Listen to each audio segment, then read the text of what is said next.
My name is Julia Orduña. I'm the Southeast Texas Regional Director for Texas Housers. And today we'll be talking about disaster recovery funding. These funds are utilized for recovery after a disaster, and the city of Houston was able to get some funds. Today we'll be having a conversation with Councilmember Tiffany Thomas. She is the chair of the Housing Committee, and we're going to be talking a little more about what is happening with these fundings and what is happening in the city of Houston. So let's get into what is CDBG-DR. We in the government use a lot of acronyms. And so when we talk about CDBG-DR, we're talking about Community Development Block Grant Disaster Recovery Funds. These are HUD funds. They're federal funds that are allocated by Congress after a disaster. So they're not money that we see often. It's only after a disaster where there's a presidentially declared disaster that maybe the Congress can give money to states and municipalities. So this federal funding is addressing long-term disaster recovery. It's focused on the unmet needs of a community. So once FEMA funds, SBA, which is Small Business Administration funds, and insurance comes in and supports communities, there's often a gap. And so these CDBG-DR funds are to address that gap in housing, infrastructure, economic revitalization, and mitigation in order to continue recovering and responding to the disaster. These funds are supposed to be used to target communities that are least likely to recover without this funding. And so let's talk a little bit about what happened to Houston. Houston received $314 million to recover from 2024 storms. This includes the derecho that hit us in May and Hurricane Beryl, which came in July. And so the way that CDBG-DR funding works is that the disaster hits. And once the disaster hits, the governor of Texas will ask for a disaster declaration, and then the president will declare a disaster declaration. Once that's done, Congress can allocate the funding. Then the local municipalities need to draft a plan of how this money will be spent. And that is the point in time in which we are now. The government is drafting its action plan, and we are hearing from the city of Houston how they intend to utilize these $314 million. And then we will see these programs implemented within the span of 6 years. The money has to be spent in 6 years. And we often see housing programs, infrastructure programs, public services, and mitigation programs being organized and implemented during this time. What we're currently hearing from the city of Houston is that they will use this money in this fashion. We see here a table with multiple programs, each of their funding sources, and a description of what each of these programs are intending to do. So we see 8 programs on our screen. 2 of them are housing programs, and this is the newest iterance of how this money is being spent. Originally, we had seen that the city of Houston was going to allocate $0 towards housing programs, but now we're seeing that they will spend $20 million on single-family programs, which are meant to rehabilitate or reconstruct single-family homes. They're also allocating $30 million for multifamily housing programs, which are meant to develop either repairing or reconstructing or new construction for the preservation of multifamily housing. We're also seeing them put $151 million into power generation resilience programs. This program is to purchase and install natural gas generators at facilities and possibly paying for those facility modifications. They're also suggesting that ongoing operations and maintenance considerations be spent with this funding. And we're hearing that those facilities will be fire facilities, police stations, multi-service stations, multi-service centers, and libraries. We're also seeing a program for emergency response and public safety for $15 million to purchase vehicles like ambulances and high water vehicles, and also communication systems. They're putting $41 million for homeless service programs, and this would be to operate shelters, case management, or rental assistance programs. And then on the mitigation set aside, which after Hurricane Harvey, there is now a 15% mitigation set aside. So this is to think about preparation and think about resilience.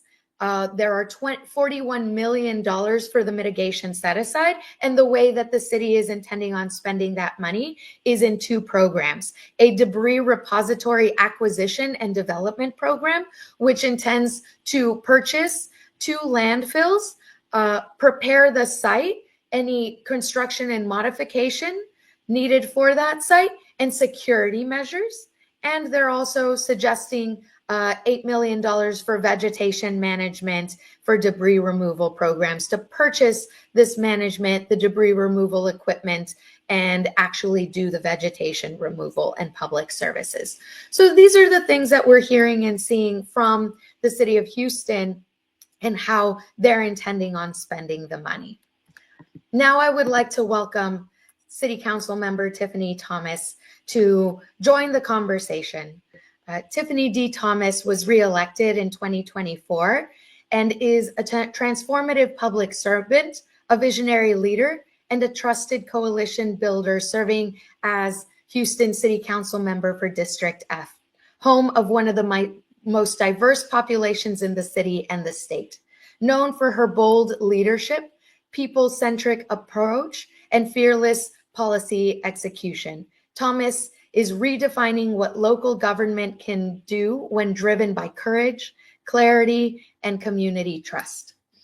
As the chair of the Housing and Community Affairs under 2 mayoral administrations, Thomas has been at the forefront of housing affordability and investment, championing policy reform and mobilizing millions in disaster recovery dollars for homeowners affected by Winter Storm Uri in 2021, and Houston's rent relief program, which gained national attention during COVID-19 global pandemic in 2020.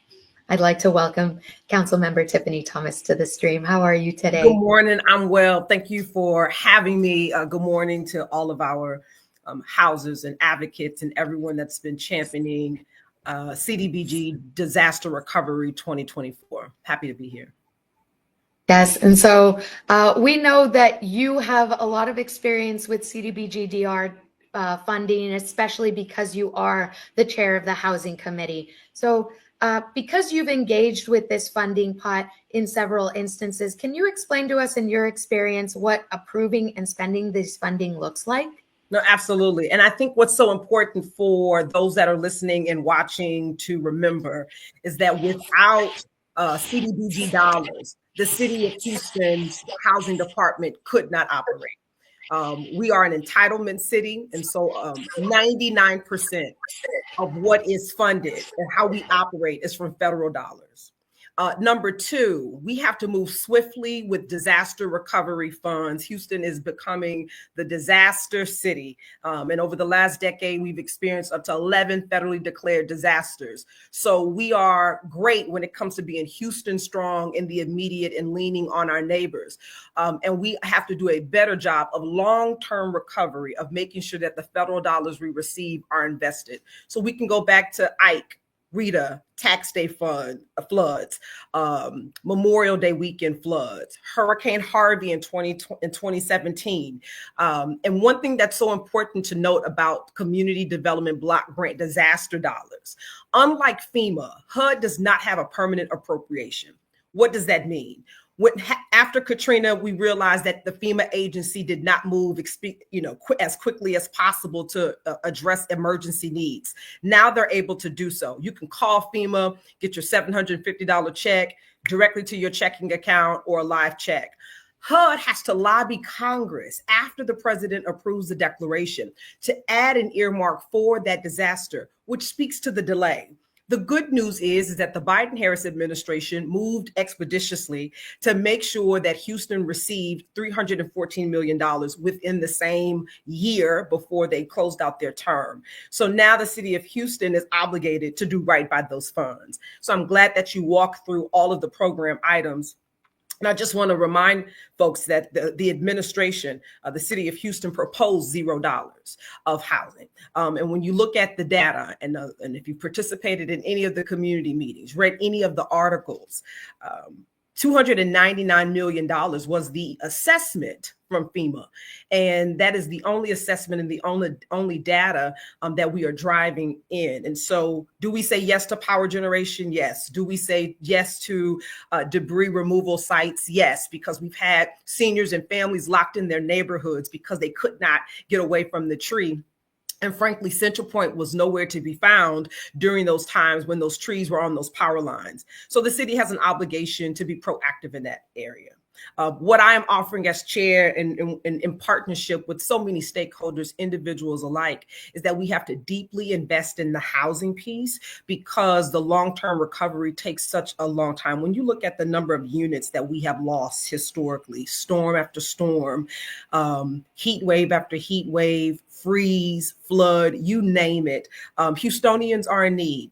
And we have done transformational things with CDBG funds. Let me state that from the city's perspective, the housing department has been able to cut homelessness in the city down to 2/3, a national model with federal dollars. The city has been able to remove apartment complexes out of the floodplain, federal dollars, creating more detention and green space. The city's been able to do a lot of these things. So we cannot take our foot off the gas when it's time for investing in housing, because oftentimes new construction, when we talk about affordability, we're thinking new construction, getting a family stable, but we're not inclusive of the preservation of the existing stock. And sometimes that's missed. We have an opportunity with very limited funds. It's $314 million, right? It's not a big payday. So we have to be very thoughtful and surgical with how we invest in these funds. And $0 won't do, $50 million won't do.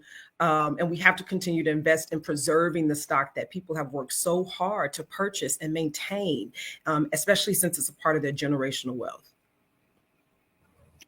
Yeah, and I'm glad you talk about all the different types of responsibilities that we have as a city to be able to maintain our protection and our resilience. It's not just about the housing, it's also about some of that infrastructure. But if we don't maintain the homes, then where are our people going to go? And if the city is already talking about this very drastic need of ending street homelessness, the last thing we want to do is to continue to add to the homeless population because people don't have a place to live. Absolutely.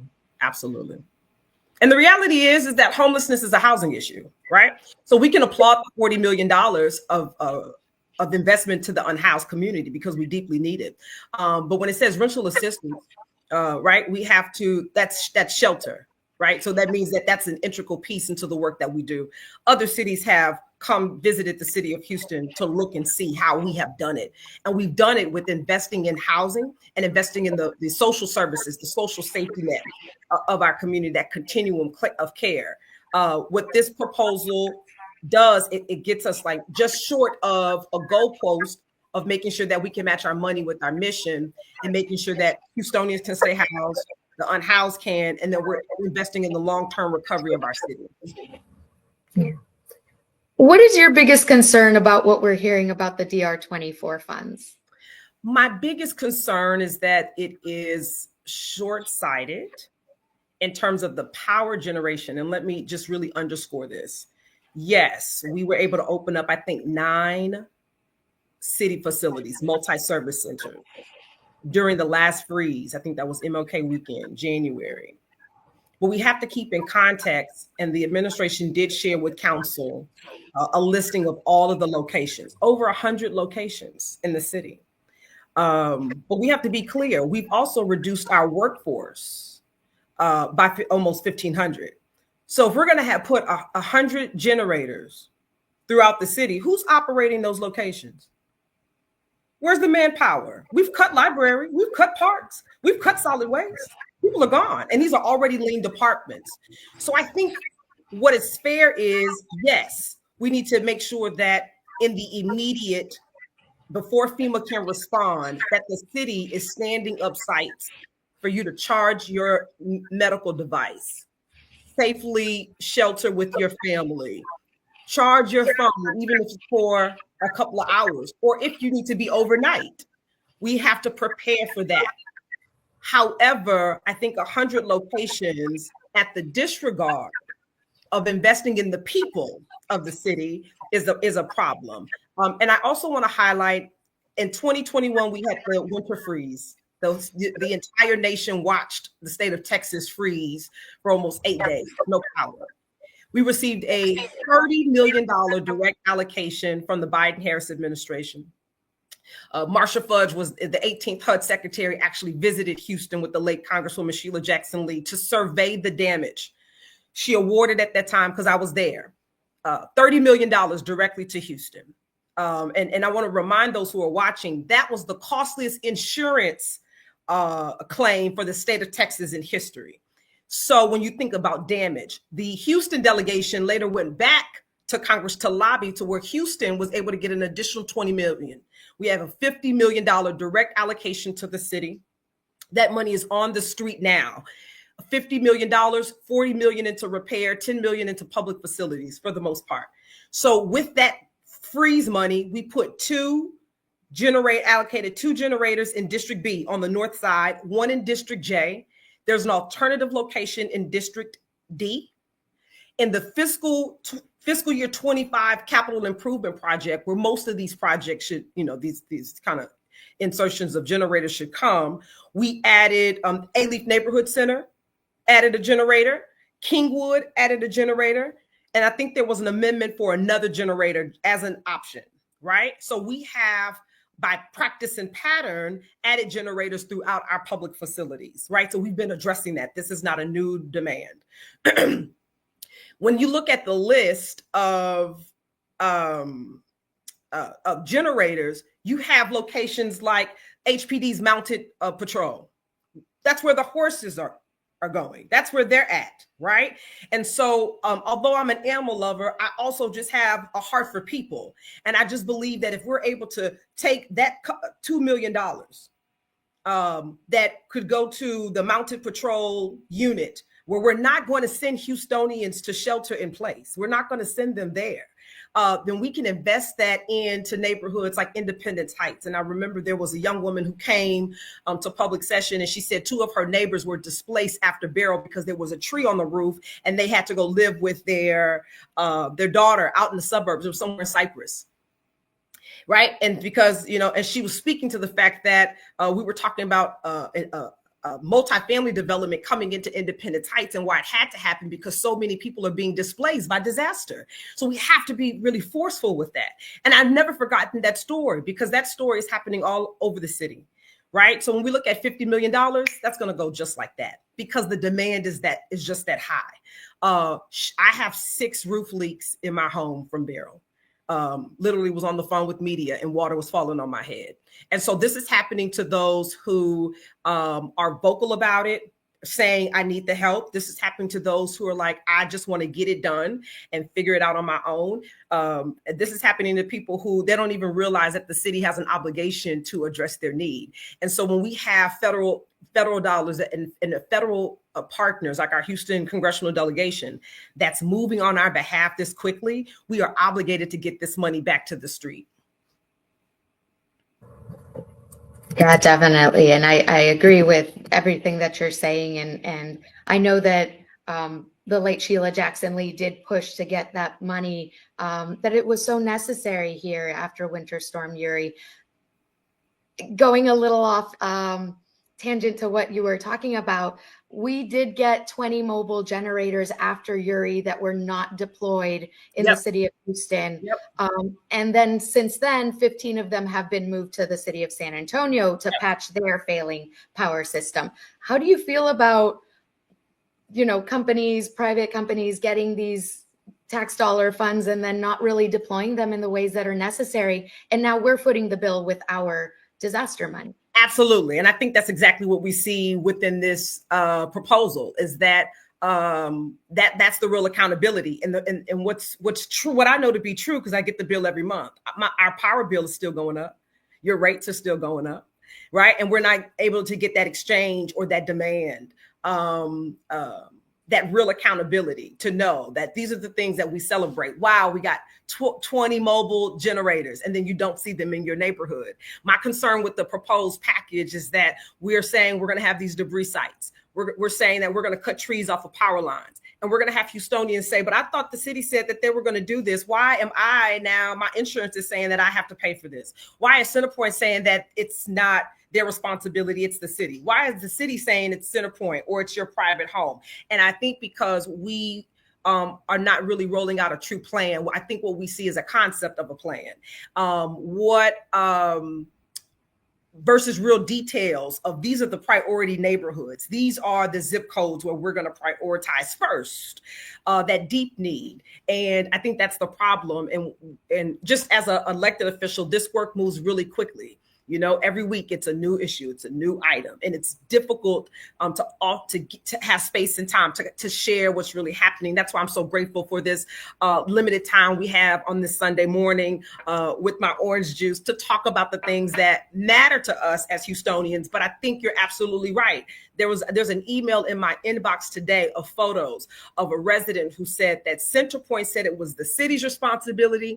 Houston said it was Centerpoint's responsibility, and the 8 to 10 neighbors on the street had to come out of their pocket, get the roofs off the leaf, clear the damage from the electrical wires, and start their life over again. And my concern is that we'll continue to see that. Yes, and I think that the community's concern is not whose responsibility it is, but ultimately getting the job done. So let's talk a little bit about the numbers and information that we've seen after Hurricane Beryl. Let me pull up this.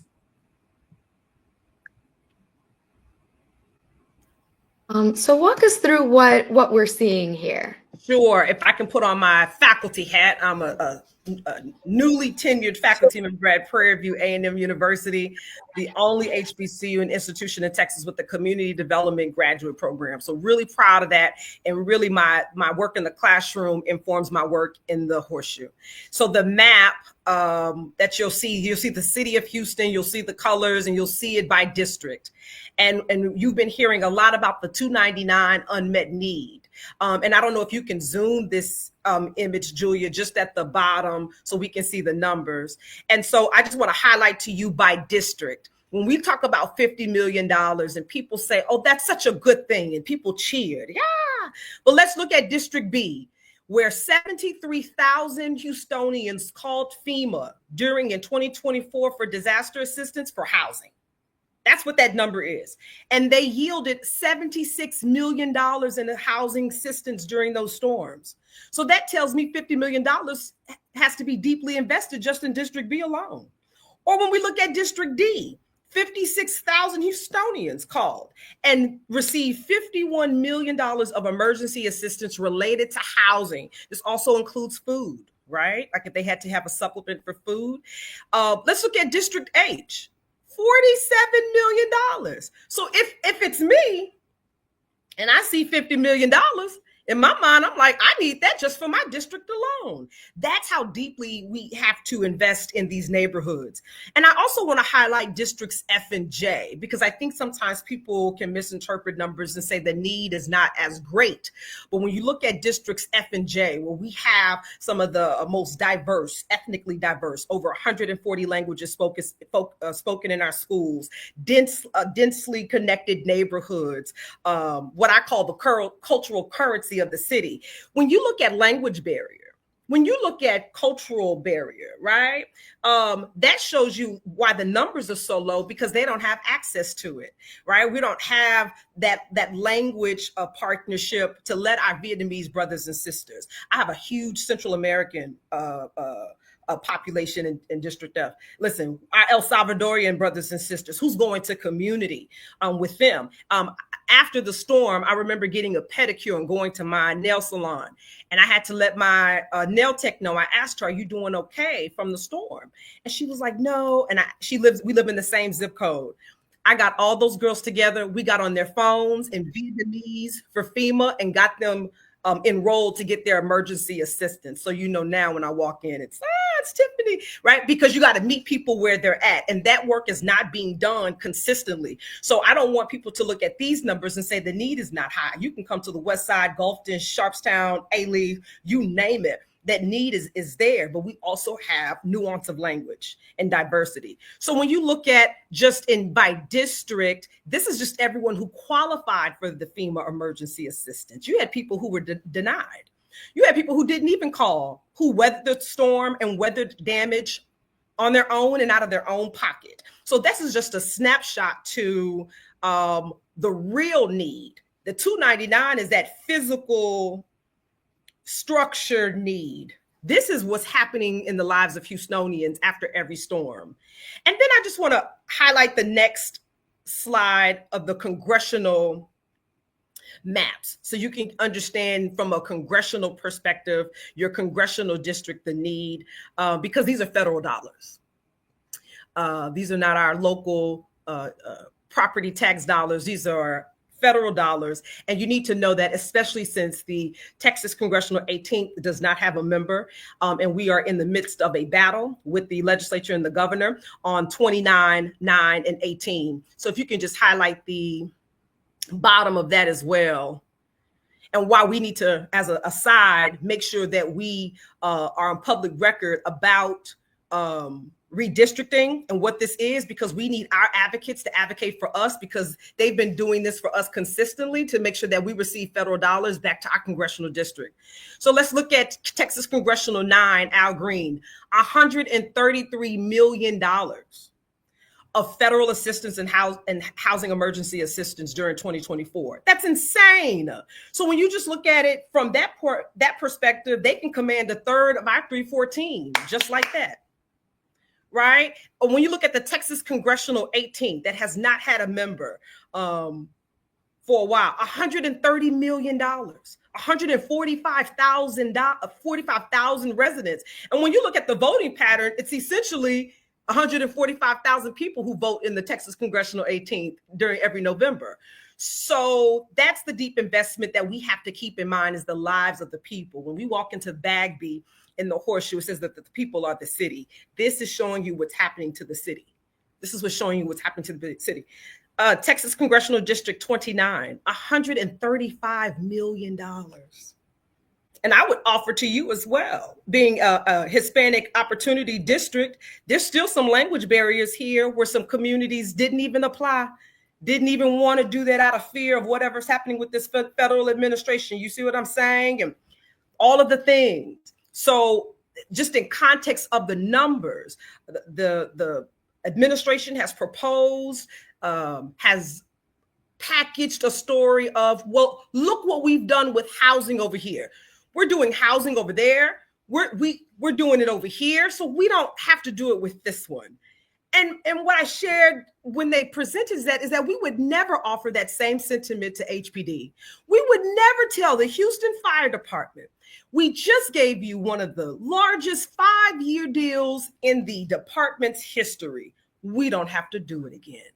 As long as my name is Tiffany DeShell Thomas, the Houston Fire Department and their union will be back on year 5, getting ready for the new contract. Do you hear what I'm saying? And they're going to say, we want more. And that's what you're supposed to do. And Houstonians are supposed to do that. And we have to say that we want more, because the numbers don't lie. Yeah, definitely. And I'm glad you were talking about the other pots of housing funding. We've heard the city staff talk about DR 17, and there's money from 17, there's money from DR 21 from the storm. And then there's also been conversations about the CUNY Homes Choice Neighborhood Initiative within the context of disaster recovery. How do you feel when they're bringing up all these other pots of housing funds? Well, I think those are distraction tactics. And let's be clear, some people don't know the difference between the Housing Authority, the federal agency that manages public housing inventory, and the City of Houston's Housing Department. And I think that was evident based on some of the conversations we heard last Wednesday in the Horseshoe. So let's just be really, really clear in what's fact. The Housing Authority has nothing to do with the City of Houston's Community Development Block Grant dollars, entitlement, or our disaster recovery. Nothing to do with. The City of Houston does not fund the Houston Housing Authority. The last funding, I believe, that the Housing Authority received from the City of Houston, we were a pass-through during the global pandemic. It was like $8 million for a rental subsidy to keep those on the 30% AMI housed. It was like $8 million of home funds, and we issued it to the Housing Authority. That is it. Do not allow distraction conversation to get us off what's important, is that we need deeper investment in housing. Yes, DR-17 funds were recalculated in terms of restructured. So the GLO clawed back dollars from each service line, each program line, and they reissued funds back to the City of Houston. That is the new down payment assistance program that you see, up to $125,000 for Harvey.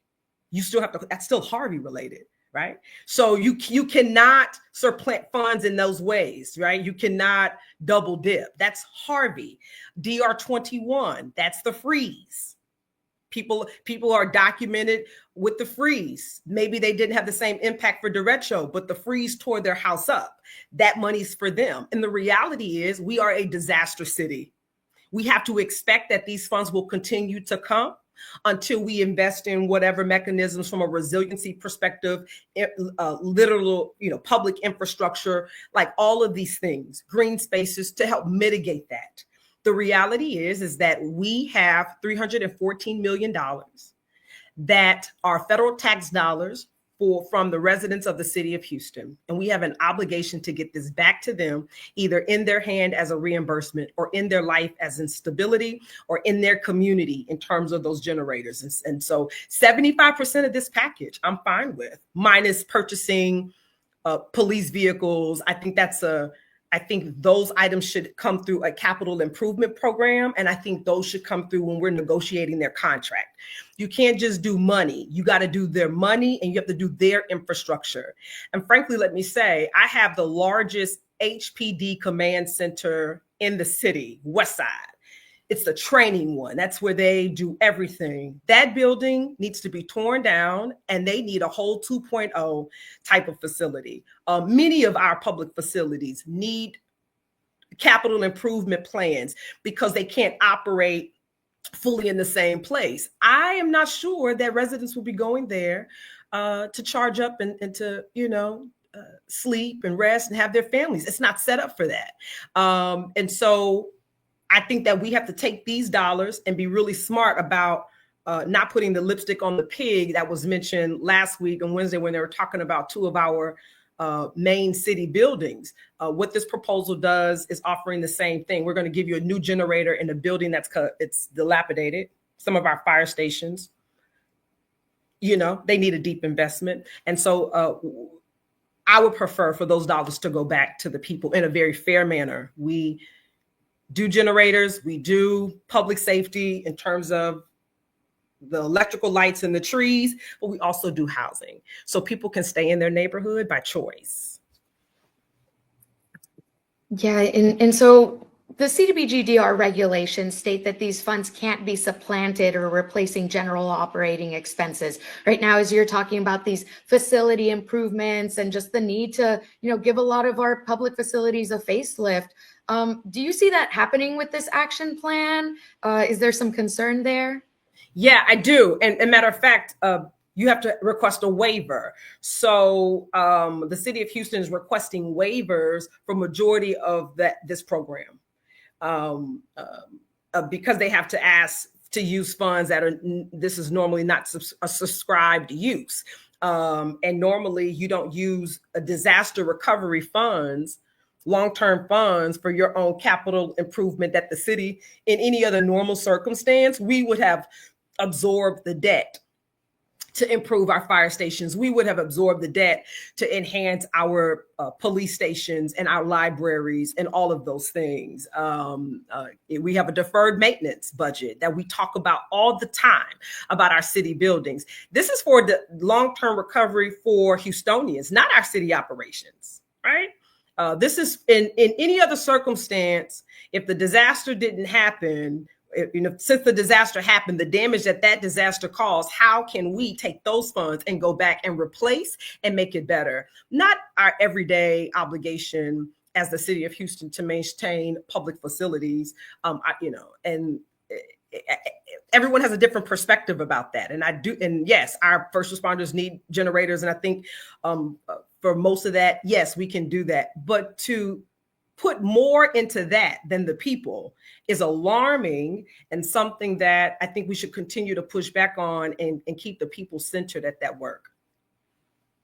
Yeah, definitely. So we're actually having this discussion because this item was brought up to the agenda at City Council this past week. It was about the new budget and how they've included now the $50 million into housing. And the item was tagged, so it's going to be on next week's agenda, public comment on Tuesday, and then the vote will be happening on Wednesday. And you shared in a post recently with a statement stating that recovery without meaningful housing is just rhetoric. Yes. Can you expand on that? And can you talk about what you're hoping to see next week? Sure. So I authored an amendment of adding an additional $50 million to make our housing program whole for Disaster Recovery 24, removing $50 million from the $151 million for power generation, which puts almost a third into housing, a third into power generation. It keeps that line item at $101 million. All other programs will remain the same. Homelessness, debris removal, you name it, all that stays intact. But it gives our city and our residents a fair chance at recovery. And so since the item was tagged, there were multiple council members that were in the queue. It was tagged without discussion. So we were unable to talk about our points. We were unable to do that. So I decided, listen, a tag won't stop me. Let's get this to the people. Let me communicate what's so important about not just the amendment, but the data on the maps that we showed, just in context to show you that $50 million just won't do. One neighborhood could command $50 million. So the false argument that we are doing housing, we don't have to do it, when every U.S. city, every U.S. mayor is talking about housing and affordability all across the United States. But we are talking about something else, doing the opposite of that. So the amendment states that the amendment and that item will come up on Wednesday. Want to encourage everyone who's listening, watching, who cares, who has experienced any type of impact from any disaster in 24. Let your voice be heard. What that allows the housing department to do is move very quickly. With onboarding this program. I will remind everyone that we're still at step 2A. This project has to go back to HUD for approval with all of the waivers, right? And so if I was really in my way, I would challenge the administration on all these waivers of usurping these dollars for whatever their priorities are. I'm not. And I'm focusing on making sure that we can preserve the housing inventory in this city and keep people in their homes, because there will be a time that it will be said that Houston's no longer affordable. That will be the story of when did Houston become unaffordable? And they're going to point to the last time we had federal disaster dollars at $314 million, and we invested little in it. They're going to point to some of the decisions that we've made. And the reality with this federal administration, we don't know what's going to happen with the FEMA agency. With HUD being stripped 44% of its budget, we don't know what's going to happen, right? But we're seeing it. We're going to feel it. We're already seeing relics of that with the Housing Authority removing thousands of people off its wait list. because they said they simply didn't respond to an email.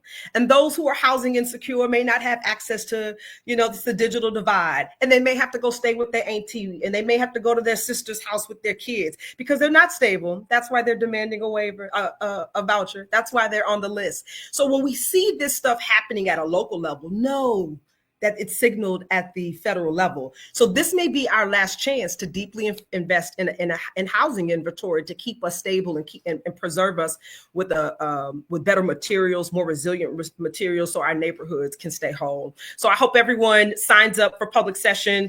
The deadline is Monday at 3 p.m. Make your voice heard, and then also call your council member. If you've never reached out to your council member, search who is my council member so you can confirm who that person is and ask them for their vote to make sure that housing is increased. And like I said in my post, if any candidate has ever come to you and asked you for some money, they didn't ask you for their vote, they didn't ask you for something, ask them for their vote on Wednesday at 9 a.m. Ask them for their vote to make sure that your grandmother or yourself can have the roof repair or the reimbursement or the repair to the multifamily or the opportunity to have a new development come into the neighborhood. Ask them for that. Yeah, definitely. And we will drop information about how to sign up for public comment and be civically involved. Like council members said, these happen every Tuesday at 2 o'clock, and you have to sign up by Monday at 3 p.m. And so we know that there's a shortened timeline right now. The city of Houston has asked for 3 extensions at this point from HUD, and they have been granted. And so the city right now, as the timeline stands, must submit its action plan by August 19th. What can be done in the next 23 days?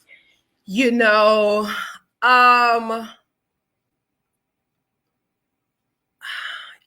don't like to think that I'm jaded to where I think everything is baked. I don't.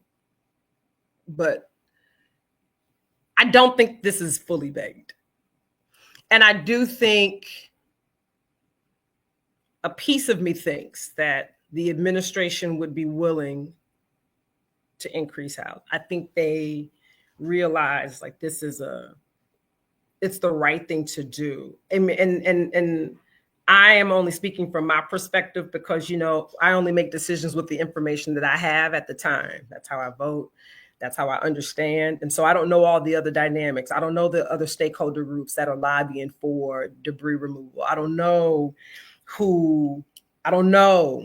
how that is.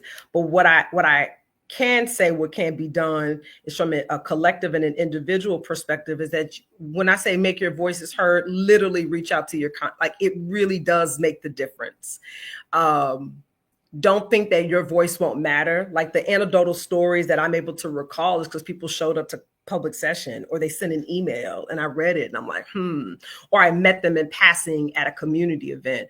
So I think from between now and then, there is space to really communicate and let people know and let the administration and council know that this is a priority while we address other things. I don't think it's a either or. I think this is about and both. And do we have gaps in our local recovery system? Sure. We didn't even have a warming center or cooling center on the west side. And the A-Leaf YMCA would open up and they closed down May 30th. I have nothing. So yes, we have to do those things. But we have to be measured in making sure that at the end of the day, it's the people who are the city. And we have to give them a fighting chance to stay. We keep talking about population growth and where people are leaving and where they're going. And I'm telling you, people are making clear decisions about if they stay in the city of Houston after every storm. Like, people are like, I can't keep doing this. It's just the emotional tax of, your fight or flight, the recovery, the impact of it, and then all the things you have to come out of your pocket to do that you did not plan for, which sets us back financially. And when these federal dollars come, it's our safety net. So I am optimistic that we have some space between now and August before we send this to HUD. For submission to really put our foot on the gas and say, no, housing is now. Yeah, thank you. And zooming out a little bit, we're talking about the city of Houston where we live and play, but we don't work in a silo.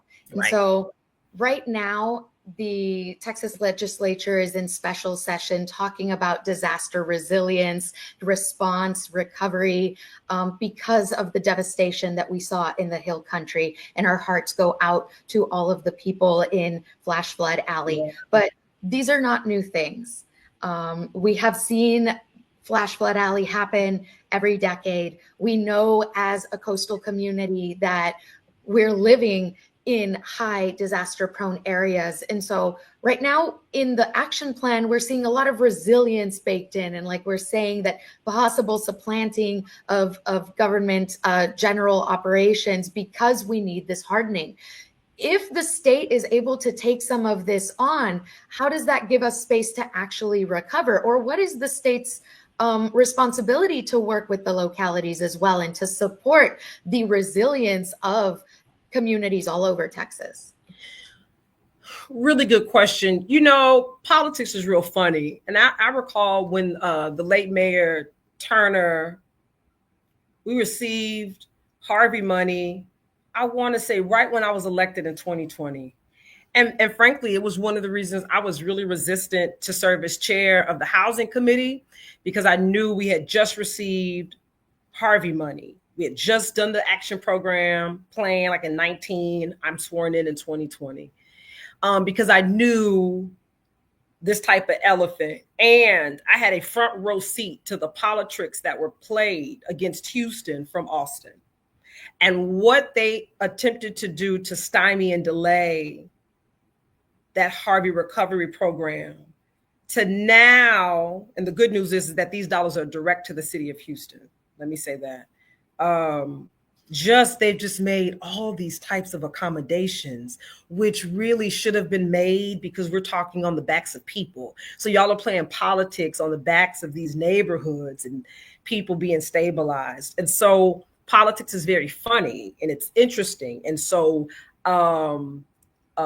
this administration has a different type of relationship, and I hope that it's leveraged for the benefit of the city, where we don't have to encumber cost and things where the state of Texas could do this, because it should be their position to make sure that its number one money-making city, the city of Houston, is stable because of what we contribute to the economic footprint of this state. Hopefully we shouldn't have to encumber that. And that's my position. Hopefully someone is turning water into wine on our behalf. And I think we have resiliency in language in that plan. I'm not sure, again, how that really translates to the impact of everyday community, 7747 or 77072, where I live, where the average income is $46,000. Right? How does this show up? How do we know we're resilient? We're resilient when, that's my faculty hat, we start things with research question. What's the question? We're resilient when what? Like, that's what we have to solve for, and we can't solve for it. And we're not resilient when we're just cutting trees off of electrical lines. Like, there's something else that's missing. But I do hope that this special session yields something, not just for our neighbors in Kerr County, but also for all Texans, because we all froze together. Some of us are, froze together, flooding, storms are coming. And so I think I'm watching just like everyone else to see what we yield after this session. Is there anything else that you'd like to add to this conversation or share with the community? I think, one, again, thanks for carving out some time on your Sunday, just fully participating in your own civic engagement, which I think is really important. And for me, with moments like this, I'm always reminded that if I was not an elected official, what would I want my member doing for me? If I wasn't paying attention and I just happened to Google my council member, would I be proud of what they were saying? Would I be proud? Like, yeah. And so I stand on that type of principle, representing 4 Houstonians, that when it's all said and done, even if we don't win, we're going to go down bruised and bloodied, and people are going to know that we stood for something. Because when the high school student looks me up in 20 years, I don't want them to say that I was a vote that did not support enhancing housing in the city of Houston. So I want to thank you for what y'all are doing every day in the city and in the state. And thank you for bringing other people along. Yes, no, thank you for paying attention, for asking the hard questions and getting down to the root of the answers, because we need that transparency and people want to be involved. And when the conversation is happening around the horseshoe, people are listening. So thank you for asking those questions and being a public servant for as long as you have been. Thank you for joining us. Have a good Saturday, good Sunday. Yes.